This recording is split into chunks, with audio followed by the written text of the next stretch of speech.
तो धन्यवाद और आभार व्यक्त करता हूँ। उस समय से हम लोग बातचीत कर रहे हैं और सभी लोगों ने ज्योतिबा फूले साहब के विषय में अपनी बात रख दी, थोड़ी बाबा साहब डॉक्टर भीमराव अम्बेडकर जी के बारे में बात रखी अपनी कर रहे हैं। बावजूद हम किसी एक व्यक्ति को लेकर के आज कोई 70 किलोमीटर दूर से, कोई 80 किलोमीटर दूर से आया हुआ है। क्यों?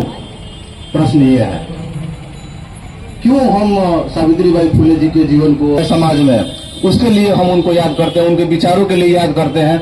ना तो जन्म लेना और मृत्यु, तो ये तो परम सत्य है, सभी लोग जानते हैं, यही सनातन है और ये प्रकृति का नियम है, होता रहता है। लेकिन उसी में से किसी एक व्यक्ति को हम लोग याद करते हैं, उनके विचारों पर बात करते हैं।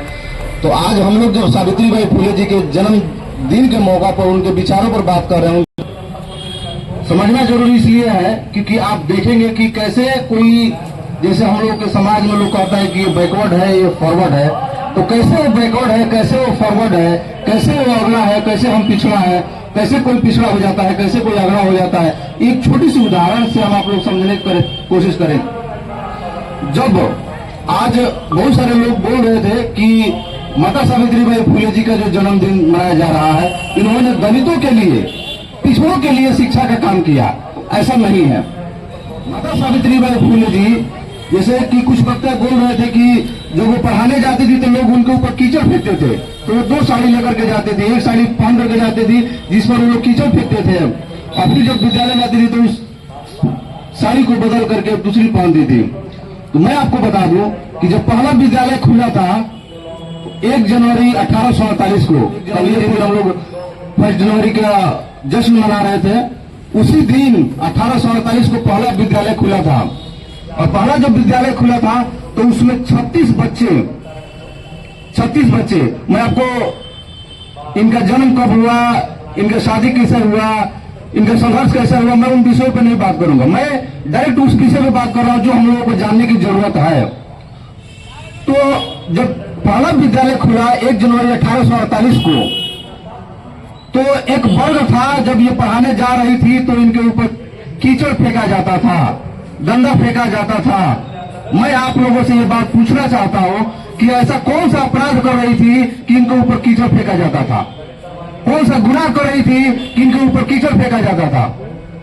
पढ़ाने ही तो जा रही थी।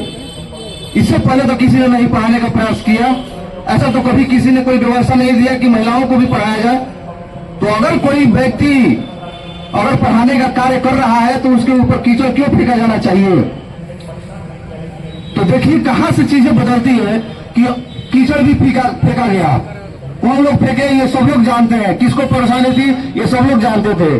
तो जब पहला विद्यालय खुला 1 जनवरी 1848 को, तो 36 बच्चियां पढ़ने के लिए आई। 36, उस 36 बच्चियों में आप जान करके हैरान हो जाएंगे कि वो 36 बच्चियां किन किन समाज के लोगों की थी, किन किन समाज से आने वाली थी। उन 36 बच्चियों में एक जो बच्ची थी वो हम लोगों के बिरादरी की थी, मतलब बैकवर्ड समाज को, ओबीसी समाज जिसको आज बोलते हैं। और 5 जो बच्ची थी वो शेड्यूल कास्ट जिसको SC ST बोलते हैं, SC बोलते हैं, 5 बच्ची। और बाकी जो 30 बच्चियां थी वो उन समाज से थी जिनके लोगों ने कीचड़ फेंकने का काम किया था।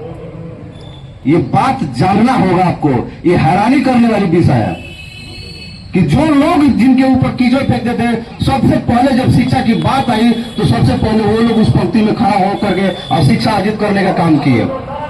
बहुत सारे लोग बोलते हैं कि ऐसा नहीं है, आप लोग क्या मदद कर रहे हैं। हम बोले कि 1 जनवरी 1848 से पहले कोई भी एक उदाहरण देकर के बताइए आप अपने समाज के जिसमें महिलाओं पढ़ी है, एक उदाहरण हमको देकर के बताइए। किसी के पास कोई उदाहरण नहीं होता है, क्योंकि उस वक्त पेशवा का राज था और उस वक्त महिलाओं को पढ़ने का कोई आजादी नहीं था। सारे लोग बोल रहे थे कि मनुस्मृति में लिखा था कि मनुस्मृति को पढ़ने का आजादी नहीं था। तो शूद्र और स्त्री शिक्षा बजते, ऐसा श्लोक लिखा गया है कि शूद्रों को, आज शूद्र कौन है? ब्राह्मण, क्षत्रिय, वैश्य और शूद्र। तो आप ब्राह्मण नहीं है, आप क्षत्रिय नहीं है, आप वैश्य भी नहीं है, तो आप शूद्र हैं। तो आप जो समाज के, जिस समाज से आते हैं उस समाज को शिक्षा का अधिकार नहीं था। उसके बाद संपूर्ण महिला, वो चाहे ब्राह्मण समाज का हो, क्षत्रिय समाज का हो या वैश्य समाज का हो, किसी भी महिला को पढ़ने का अधिकार नहीं था। इसीलिए मनुस्मृति में लिखा है कि ढोल गवार शूद्र पशु नारी, नारी सबके लिए नारी। ऐसा नहीं है कि बैकवर्ड समाज की नारी या दलित समाज की नारी, सभी समाज की नारियों को पढ़ने का अधिकार नहीं था। वो दिन, जिस दिन महामाया ज्योतिबा फुले जिन्होंने अपने पत्नी को खुद पढ़ाया और पढ़ा करके उनको शिक्षक बनाने का काम किया, और वो महिला पूरा देश को, पूरे समाज के महिला को पढ़ाने का काम की, और उसका परिणाम हुआ, उसका रिवार्ड ये मिला कि उनको ऊपर कीचड़ फेंका गया, उनको प्रताड़ित किया गया, उनको जो भी जितना कुछ हो सकता था उतना सब प्रताड़ना किया। यहाँ तक किया गया कि उनके घर के लोगों को, उनके पिताजी को, उनके ससुर को इस तरह से भ्रमित किया गया कि उन्होंने बोला कि अगर तुम ये काम करोगे तो तुम हमारे घर में नहीं रह सकते हो। वो डिटर्मिनेशन देखिए, वो दृढ़ता देखिए कि ज्योतिबा फुले साहब ने कहा कि ये जो मैं कार्य कर रहा हूँ, ये कार्य भारत को रोशन करेगा, ये कार्य देश को आगे बढ़ाने का काम करेगा, तो इसलिए मैं अपने घर छोड़ना पसंद करूंगा, लेकिन ये काम करना छोड़ा पसंद नहीं करूंगा। महिलाओं को, भारत के ओबीसी एससी समाज के लोगों को पढ़ाने का काम किए। तो याद करने की जरूरत है। आपको तो कोई कुछ बोल देता है तो आप पढ़ना छोड़ देते हैं, आपको कुछ कोई बोल देता है तो आप कुछ कार्य अच्छा काम करना छोड़ देते हैं। हम लोग समाज में काम करते हैं तो हमको पता है कि किस तरह का प्रताड़ना करना होता है, किस तरह से लोग आगे बढ़ने के लिए ना करे, उसमें ही जूझता रहे, परिवार में ही जूझता रहे। मैं उसका उदाहरण आज भी हूँ, ऐसा हम लोगों के सामने होता है। इन सब कारणों की वजह से आपको माता सावित्रीबाई फुले जी के ऊपर बात करने की जरूरत है, उनको पढ़ने की जरूरत है। आप फूल अगरबत्ती चढ़ा दीजिएगा, उससे कुछ नहीं होगा। तभी बदलेगा जब आप उनको पढ़ेंगे। मैं हिंदी साहित्य से पीजी किया हूँ, बहुत सारे ऐसे बच्चे मैं देखता हूँ उनको कि वो पीजी किए हैं, डॉक्टरेट किए हैं, लेकिन वो बात नहीं है। आप ज्योतिबा फुले साहब को जब पढ़ेंगे, बाबा साहब को जब आप पढ़ेंगे, जो सावित्रीबाई फुले जी की जब पढ़ेंगे, तो आपके अंदर जो भय है, जो इंफीरियरिटी है, जो आप संकोच में है कि नहीं भाई मैं फलाना हूं, मैं ढिमकाना हूं, उस चीज से, भय से आपको मुक्ति मिलेगी। सबसे पहले तो आपको अपने आप से डर कर, जो आप जिस डर मुक्त के साए में जी रहे हैं, उस डर से आपको मुक्ति लेने की जरूरत है। आज आपके पास कोई व्यवस्था की कमी नहीं है, टूटी फूटी सारी व्यवस्थाएं हैं आपके पास। बस जरूरत तो सिर्फ इतनी है कि आपके अंदर जो भय है, आपके अंदर जो संकोच है, उस भय को आप जीतिए और आगे बढ़िए। छोटा मोटा समस्या है वो लगी रहेगी, अगर जिसके जीवन में समस्या नहीं हो तो फिर वो जीवन है ही नहीं। तो आज आपको ज्योतिबा फुले साहब को, जो आज भी मैं बहुत इस बात से लेकर के कभी कभी मुझे बहुत ग्लानि महसूस होती है। मैं आपको एक उदाहरण दूंगा, और 2014 के आसपास की बात है, 2013 या 14 के आसपास की बात है। मैं दिल्ली में था, और भारत में जितने भी या चाहे विश्व में जितने भी महिलाओं ने देश के समाज के लिए कार्य किया है, महिला सशक्तिकरण के लिए काम किया है, उसमें एक महिला है फ्रांस की, उनका नाम है सिमोन दे beauvoir। उनका एक बहुत चर्चित किताब है, 1949 के आसपास वो किताब आई थी, जिसका नाम है सेकेंड सेक्स। सेकेंड सेक्स का मतलब होता है कि पूरा विश्व, सिर्फ भारत ही नहीं, प्रतिशतात्मक है, मतलब पुरुषों का डोमिनेंट है, पुरुष प्रधान देश है, पुरुष प्रधान समाज है। उसमें वो ये महिला कहती है कि सिर्फ पुरुष ही नहीं है, महिलाएं भी हैं, उनको भी आप काउंट कीजिए, उनको भी दिखिए। लेकिन ये कब बात करी थी? 1949-1950 के आसपास में। लेकिन देखिए कि माता सावित्रीबाई फुले, ज्योतिबा फुले साहब 1848 में उन्होंने पहला स्कूल खोल दिया था।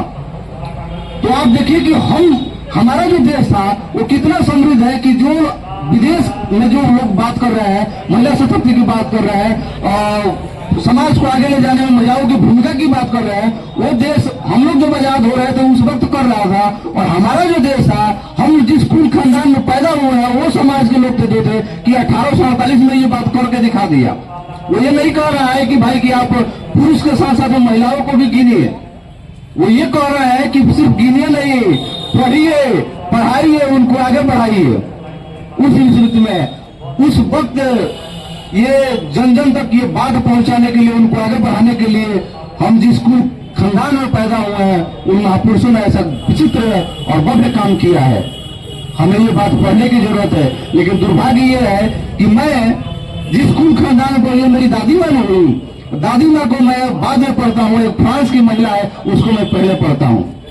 इस देश की व्यवस्था वो आज भी नहीं चाहते हैं। इनके विचारों पे वो लोग पढ़ लिख करके आगे बढ़ रहे हैं, उनको अपना करके वो लोग आगे बढ़ रहे हैं। और हम लोग क्या है कि हम लोग अखंड पखंड अंधविश्वास में फैल करके और अपने मुक्ति का मार्ग खोज रहे हैं। आपका मार्ग अखंड पखंड ये बॉर्डर और में नहीं है। आपका जो मुक्ति का मार्ग है वो किताबों में है। इन्होंने हमेशा बोला है कि आप पढ़िए। संत गाडगे महाराज लोग बोलते हैं, जैसे कि हमारे सरपंच साहब बोल रहे थे कि एक रोटी खाइए लेकिन बच्चों को पढ़ाइए। संत गाडगे महाराज बोलते हैं कि अगर आपके घर में बर्तन न हो तो आप हाथ पर लेकर के खाइए लेकिन अपने बच्चों को पढ़ाइए। आज जाने अनजाने में सरपंच साहब ये बात कह गए, तो हमें वो बात हमें उस विषय पर जाना होगा। हमें अपने बच्चों को इन महापुरुषों के संघर्ष को, इनके कहे हुए बातों को बताना होगा, समझाना होगा, तब जाकर के होगा। नहीं तो ये फूल माला चढ़ाने से, अखंड पाखंड से चीजें नहीं बदलने वाली हैं। तो हम लोगों को इस विषय को पढ़ते हैं। उस तरह से सावित्रीबाई फुले जी के बारे में भी किताब, बहुत सारी किताबें हैं। ज्योतिबा फुले साहब के बारे में भी बहुत सारी किताबें हैं। उस किताबों को पढ़ना होगा, जानना होगा कि